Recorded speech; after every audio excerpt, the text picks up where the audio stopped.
with 20 million people watching on television. Unanimous consent, the quorum call be lifted. Without objection. Mr. President, I come to the floor today to join in opposition to Judge Kavanaugh and call on my colleagues to join me in voting against this mad dash to jam through a lifetime appointment to the Supreme Court. Mr. President, last week, Democrats and Republicans stood together to ask Republican leaders to allow the bare minimum, an FBI investigation into the new allegations that have come in. This wasn't an unreasonable request. It happens all the time with nominees, and for far less important positions than a lifetime seat on the Supreme Court. And it is the very least that should be done when serious allegations like these were made, to make sure we are hearing from all relevant witnesses and bringing all relevant information in for consideration. But, Mr. President, this simply has not happened. This morning, I went in for a briefing on the new FBI investigation, and it was very clear to anyone who reviewed the material that Senate Republican leaders and President Trump cut the FBI off and refused to allow them to conduct the comprehensive and thorough investigation that was promised to Democrats and Republicans. Instead, this was rigged from the start to protect Judge Kavanaugh, because here is what we know, and this has been reported in the press. Dr. Ford was not interviewed despite her repeated requests. We know Judge Kavanaugh was not questioned. We have heard from so many other witnesses who were desperate to talk to the FBI, desperate because they had relevant information they wanted to share in confidence. As far as we know, they were never even contacted. And now senators had to line up to read a single copy of a limited FBI report over the course of today. We're not allowed to share what we saw or take notes out of the room, and we're not permitted to ask the FBI agents who actually conducted the investigation any questions. Although I'm not permitted to share what I heard and read in the briefing, I can say that absolutely nothing I saw makes me believe Dr. Ford any less. And in fact, based on what I saw, I am even more concerned about the veracity of some of what we heard from Judge Kavanaugh. Even more important than anything we saw was how much we were not able to see because the investigation was limited. And once again, the voices of women and their experiences have been silenced and pushed aside.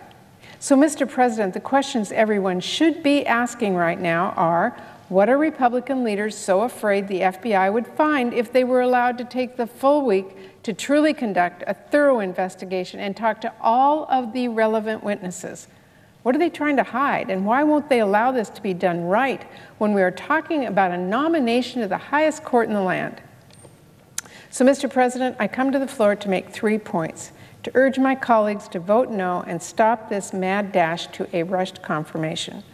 First, I'm going to talk about what we know about the serious and credible allegations against Judge Kavanaugh by Dr. Ford and others. Second, I'm going to run through once again the serious credibility problems that have been raised regarding Judge Kavanaugh. And finally, I will highlight once again the real temperament concerns so many of us have based on what we saw from Judge Kavanaugh at the last hearing. First and foremost, Mr. President, I believe Dr. Ford. She has absolutely no reason to lie, and she had no interest in making this public before she was compelled to, citing her civic duty. Mr. President, we all saw her at the hearing, and like so many people across the country, I was riveted. I watched with tears in my eyes. Dr. Ford was so brave and compelling. She was so real. The memories she recounted were heartbreaking. The fear she felt when she was being attacked, the relief she felt when she finally made it out of the House, the laughter between Brett Kavanaugh and Mark Judge, she will never forget. The fact that she is 100% sure it was Brett Kavanaugh who attacked her. Millions of people watched her, and so many women and survivors were inspired by her bravery. Mr. President, Dr. Ford made a credible allegation of a serious offense that needs to be taken seriously. We've also heard from other women, Ms. Ramirez, Ms. Swetnick, with their own experiences to share. They should be listened to. They should be heard. We should presume they are telling the truth, and Republican leaders should allow a full investigation into their allegations. Because in the end, despite what some Republicans tried to claim, this is not a trial. We are not supposed to weigh evidence and make judgment about innocence or guilt. Our job as senators is to weigh what we know, weigh what we hear, weigh what we learn, and use our own judgment to determine whether a nominee deserves a promotion to the highest court in the land. And based on everything I know about the allegations made against Judge Kavanaugh, he should not be confirmed, and he should not be in a position to make decisions on the Supreme Court that impact women and families and the future of our country. Which takes me to my second point, Judge Kavanaugh's serious credibility issues. I went through this in some detail on the floor yesterday. I won't go through all of it again. But time and again, in his initial hearing and then even further in his second hearing, Judge Kavanaugh made it clear he has serious issues with the truth. He testified under oath directly to senators and made claims that simply defy belief on issues big and small. Again and again, he made claims that were contradicted, either through emails that were uncovered or from others who felt compelled to come forward after hearing what he said that simply did not align with what they knew to be true.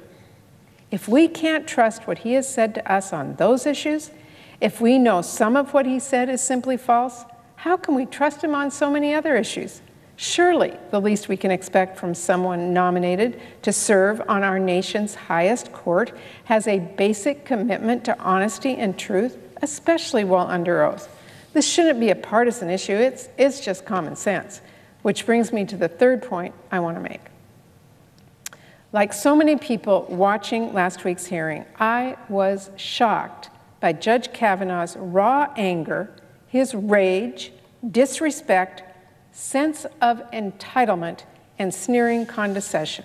From his apparent bafflement that he even had to respond to credible allegations against him, to his attempts to throw questions back at senators, asking them instead of actually answering them himself, to his open partisanship, his bitterness, to his rage and anger, and so much more. I cannot imagine any senator seeing what we saw in that hearing, watching a nominee make a display like that and thinking this person is fit to serve as an impartial judge on our nation's highest court. I know President Trump loved Judge Kavanaugh's performance, seemed to inspire him to move from calling Dr. Ford a credible witness to openly mocking and attacking her. And it sounds like it has galvanized him to fight even harder for the man whose anger and defensiveness he clearly identifies so closely with. But Mr. President, I thought it was truly awful. It was not the kind of temperament we should want on the Supreme Court, and I only can hope enough of our colleagues agree. Mr. President, once again, I believe Dr. Ford, and to me, Judge Kavanaugh has shown so clearly he does not have the temperament or credibility to serve on the Supreme Court. But for any of my colleagues who may not be persuaded and have bravely stood up to ask for more information and a thorough investigation, and for all of us who believe that the Senate should do its job and get this right, we can't rush this to a finish line.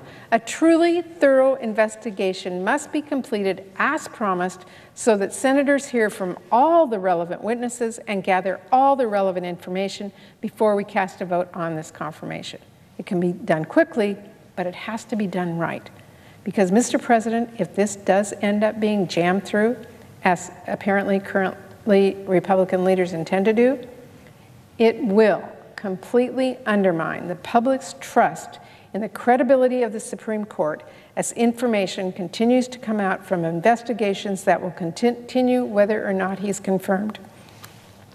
It would eliminate any remaining trust people have in Senate Republican leaders to allow us to fulfill our constitutional advice and consent role and not just be a rubber stamp for the president.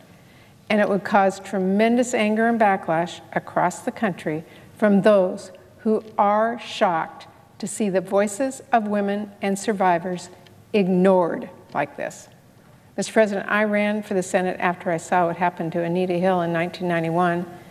Based on everything I'm seeing and hearing across the country, all the anger and energy and focus, I'm confident that if women and their voices are attacked, undermined, and disrespected once again, We are going to see a wave of anger and frustration and activism that makes 1992 look like a ripple. We still have time to do this right. We still have time to do better than the Senate did in 1991. We still have time to restore the public's faith that women will be listened to. So I urge my colleagues to join me, vote no tomorrow, and end this mad dash to confirmation. Thank you. I yield the floor.